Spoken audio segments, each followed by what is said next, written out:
In peace, as in war, the ships of the Indian Navy have rendered a yeoman's service, patrolling the country's vast coastline, safeguarding its maritime interests.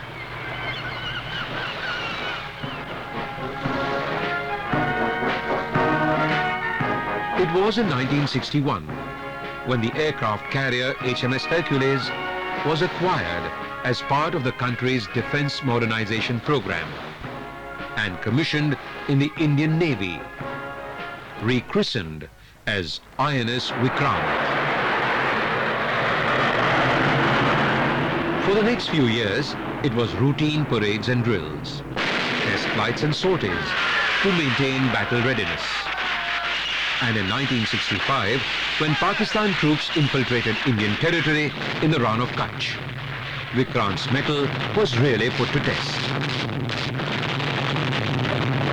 INS Vikrant stood steadfast, keeping the Pakistan Navy at bay, while the Indian Air Force helped our Jawans flush out the Pakistani infiltrators out of Indian territory.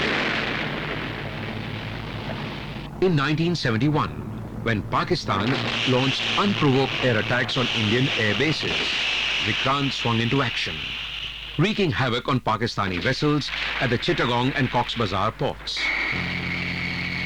The Vikrant thus played a crucial and decisive role in determining the fate of the war, once again emphasizing its supremacy in the Bay of Bengal and the Indian Ocean. After a glorious era of dominance over the Indian seas, the Vikrant was decommissioned on 31st January 1997.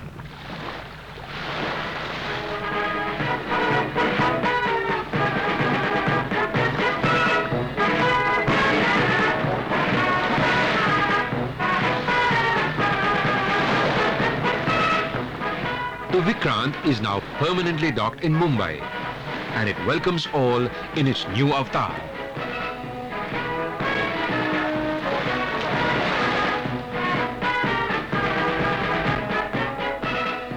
Welcome aboard to the Indian Museum ship IMS Vikrant. These are the officers who have successfully transformed the Vikrant into what it is today.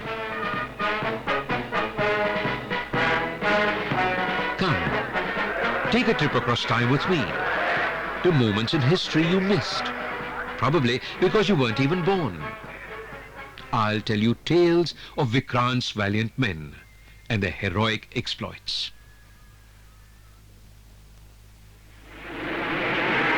The first is the tragic tale of the INS Kukri.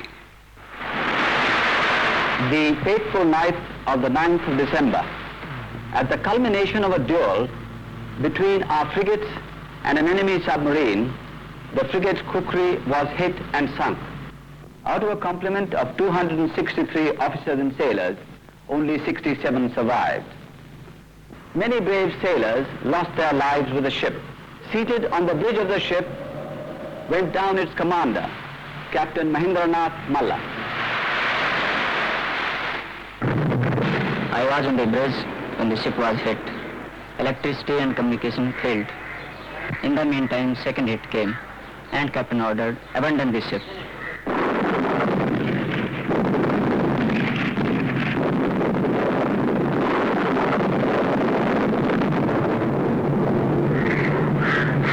I saw one of the sailors offering a life jacket to the captain, but he refused to accept it. In turn, he said, "You don't worry about me, you save your life." For gallantry and service above and beyond the call of duty, Commander Mahendranath Malla was awarded the Mahavir Chakra posthumously. And before you knew it, another Pakistan submarine, the PNS Ghazi, was moving around in Indian waters with even greater ambitions to sink the mighty Vikrant. The Indian Navy, of course, swung into action, and with a few strategically placed depth charges, relegated the Ghazi to its permanent resting place at the bottom of the ocean. The Kukri was avenged.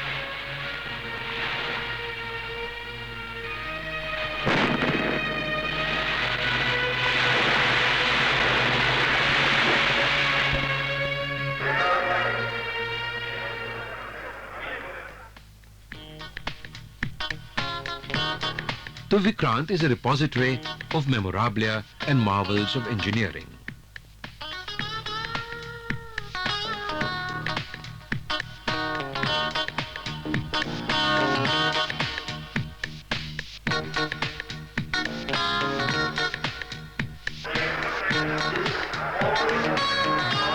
This deck is actually a giant elevator that can lift an entire aircraft, taking it up from the lower decks all the way up to the flight deck and bringing it down once again after the sorties. There are two such elevators, one up in the front and another at the back.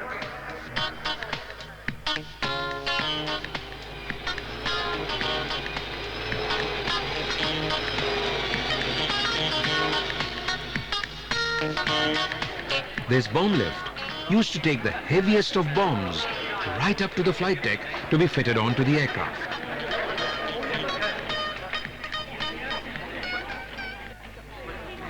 Come, let's take a look at some of the smaller yet significant accessories.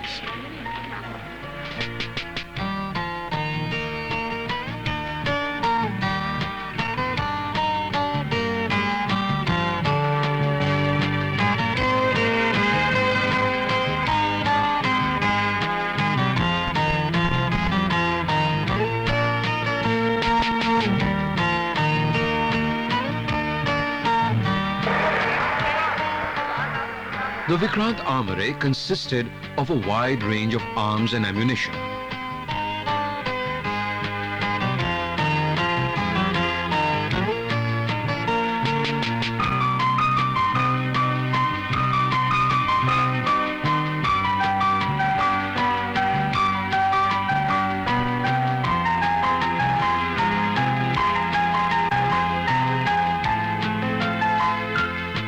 Rockets are the primary assault weapons for an aircraft.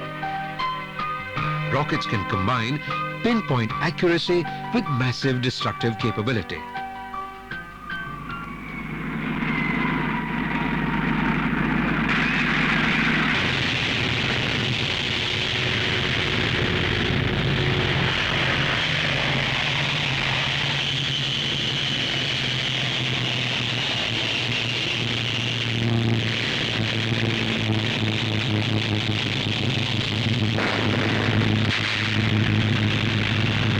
Let's now come down from up in the skies to nearer sea level and get ready to go below.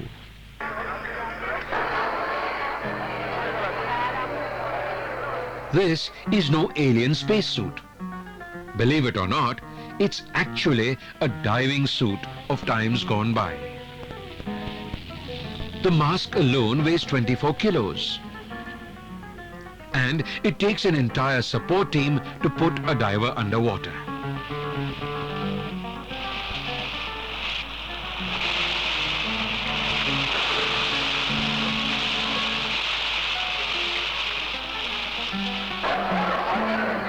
Keeping pace with technology and leaping ahead, divers today move around in specialized lightweight suits like these.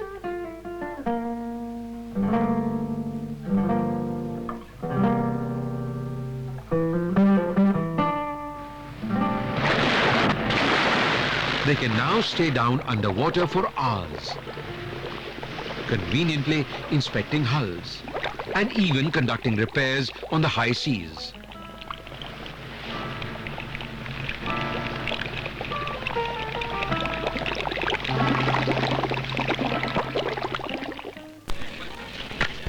This is an underwater chariot.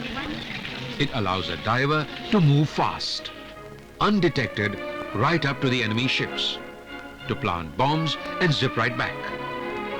In critical operations, chariots like these also serve as suicide stealth bombers.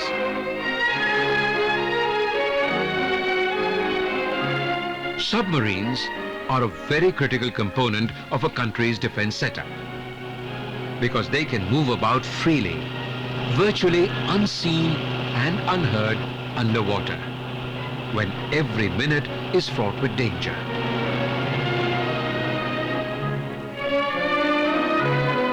Meanwhile, These escape suits can help the trap crew get away to safety, as shown in the simulated exercise.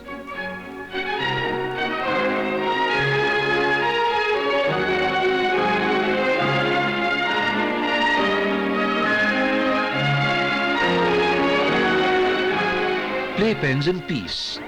The life rafts are a very critical complement to a sailor's life on board. They can be true lifesavers when all around has been rent asunder and it's man overboard. Once safe on the life raft, how does a sailor in distress catch the eye of the distant rescuer? Simple. Just pull out a flare or a smoke gun. How about a mirror?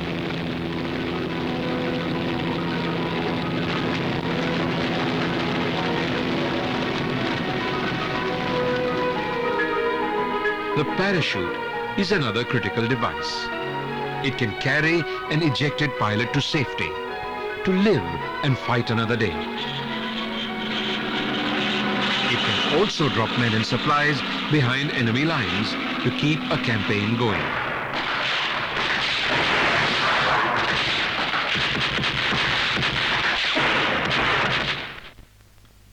Pre-flight briefing is as important as the mission itself, because all details are discussed here at minutest levels. The timings of the operations are synchronized to the second. Any and every flight operation on board a carrier involves a coordinated effort of its ground crew.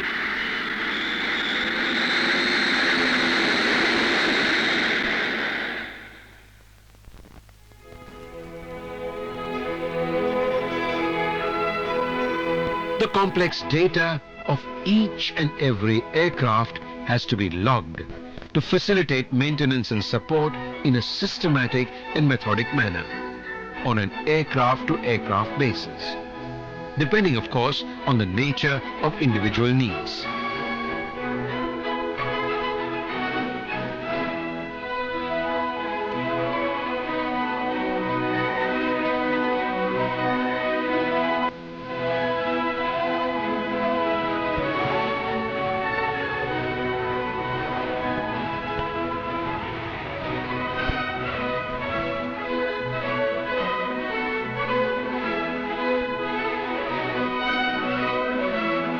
The aircraft detecting radar, ADR, scores the skies for approaching enemy aircraft. The very sight of one raises an alarm and has the pilot scrambling to take to the skies. Simultaneously, the ship's anti-aircraft guns also swing into action and spew forth their firepower onto the incoming enemy.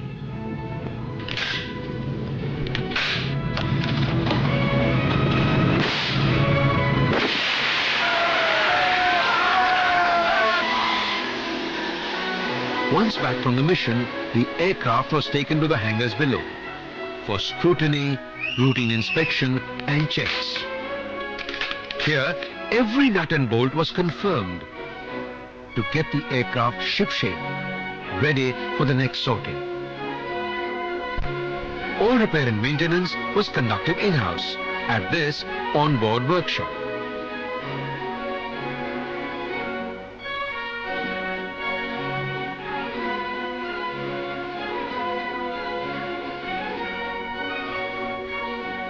The Vikrant is a mighty ship.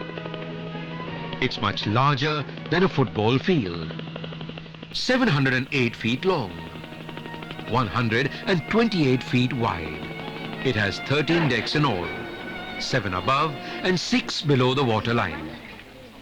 Have you any idea how this 21,000-ton ship was propelled forward? What you are about to see now was once the privilege of a select few. This complex assembly of turbines, reduction gears and shafts chugged away relentlessly once upon a time to provide the power to the glory of Vikrant.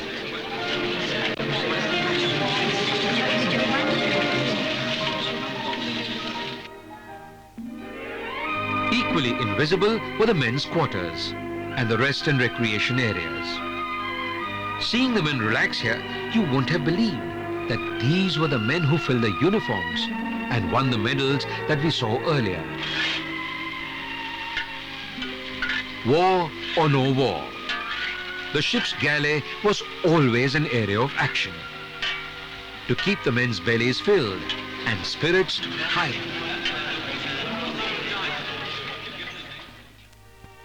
The Vikrant was also well equipped and prepared for all medical emergencies. From a full-fledged operation theatre to an on-board clinic and a sick bay.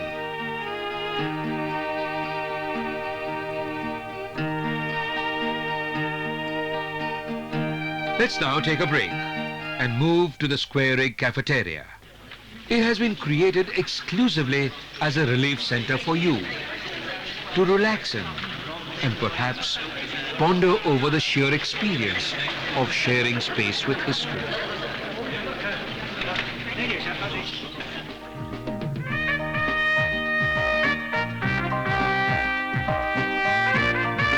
Standing majestically tall on this vast sprawling flight deck are the fighter aircraft that added to and extended the reach of Vikrant's extraordinary sting.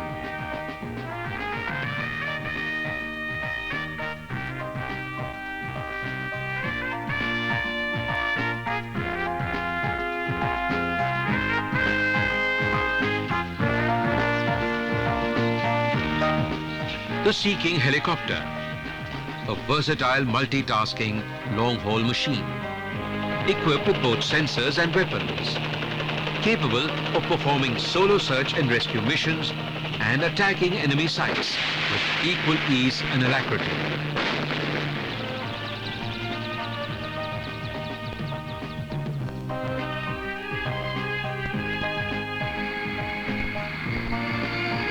And there is the Seahawk. Unlike a normal aircraft, the Seahawk needs no runway to land. It can land straight down like a helicopter.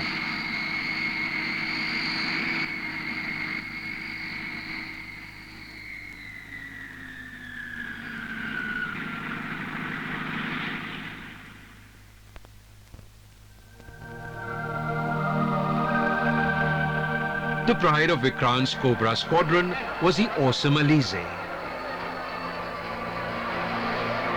This fighter aircraft inflicted untold damage on the enemy every time it went into action, as was amply witnessed in the War of 1971. The last aircraft may have taken off a long time ago, but the Vikrant is still the takeoff point for flights of fancy across time into yesterday and even tomorrow.